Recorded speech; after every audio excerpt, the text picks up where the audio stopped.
और बड़ी खबर है, पुणे में राष्ट्रीय स्वयंसेवक संघ की समन्वय बैठक 14, 15, 16 सितंबर को आयोजित होगी। यह समन्वय बैठक संघ प्रमुख मोहन भागवत, सह कार्यवाह दत्तात्रेय होसबोले और साथ ही साथ 5 सह कार्यवाह और अन्य प्रमुख पदाधिकारी मौजूद रहेंगे इस बैठक में। और साथ ही साथ 36 संघ प्रेरित विविध संगठनों के प्रमुख पदाधिकारी शामिल होंगे। राष्ट्रीय सेविका समिति, वनवासी कल्याण आश्रम, विश्व हिंदू परिषद, एबीवीपी, बीजेपी, भारतीय किसान संघ, विद्या भारती, सेवा भारती, भारतीय मजदूर संघ समेत तमाम ये जो संगठन है वो शामिल होंगे इस बैठक में। डिंपल शर्मा मेरे सहयोगी हमारे साथ जुड़ रहे हैं। डिंपल, सबसे अहम बात यह है कि ये समन्वय जो बैठक है कितनी ज्यादा महत्वपूर्ण है और एजेंडा क्या इसमें रहने वाला है?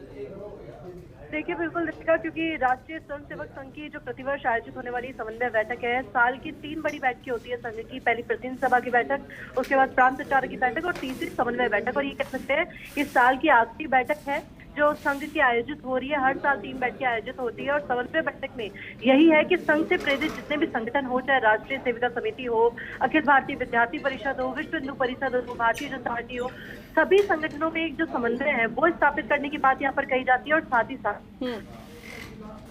पर एक ये कह सकते हैं कि इस साल विधानसभा चुनाव है, उसके बाद लोकसभा चुनाव है।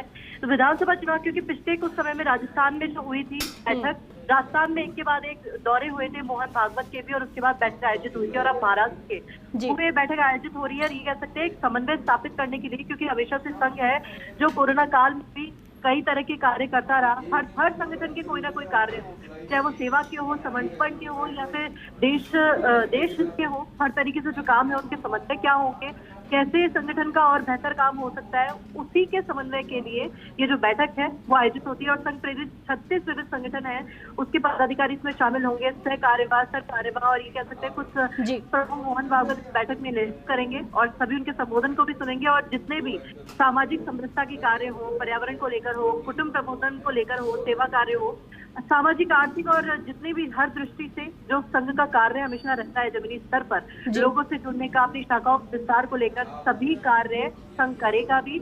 और उसके समन्वय को लेकर, क्योंकि आगे की रणनीति कैसे होगी, देखिए 2025 में ज्यादा समय बचा नहीं है और संघ को 100 वर्ष पूरे हो रहे हैं। तो वो 100 वर्ष पूरे होने से पहले संघ अपनी जो एक तरह से कह सकते हैं कार्यशैली है उसको और ज्यादा बेहतर बनाने के ढंग से जुटा हुआ है। और यही जो संघ का कार्य है और बैठक का जो मुख्य उद्देश्य होता है सभी बैठकों का, वह यही होता है कि सभी संगठनों से जो समन्वय है वो लगातार है और जो स्वयंसेवक हो वो जमीनी स्तर पर बेहतर रूप से कार्य करके, यही दीपिका एक मुख्य एजेंडा होता है इन बैठकों का। और बिल्कुल डिंपल, और अहम ये भी है क्योंकि संघ तो अभी शाखा का विस्तार करने की भी बात भी कह रहा है। अब देखना ही होगा कि इसको लेकर भी क्या इसमें समन्वय बैठक में चर्चा होती है या फिर नहीं। बहुत शुक्रिया पूरी जानकारी के लिए, बातचीत के लिए।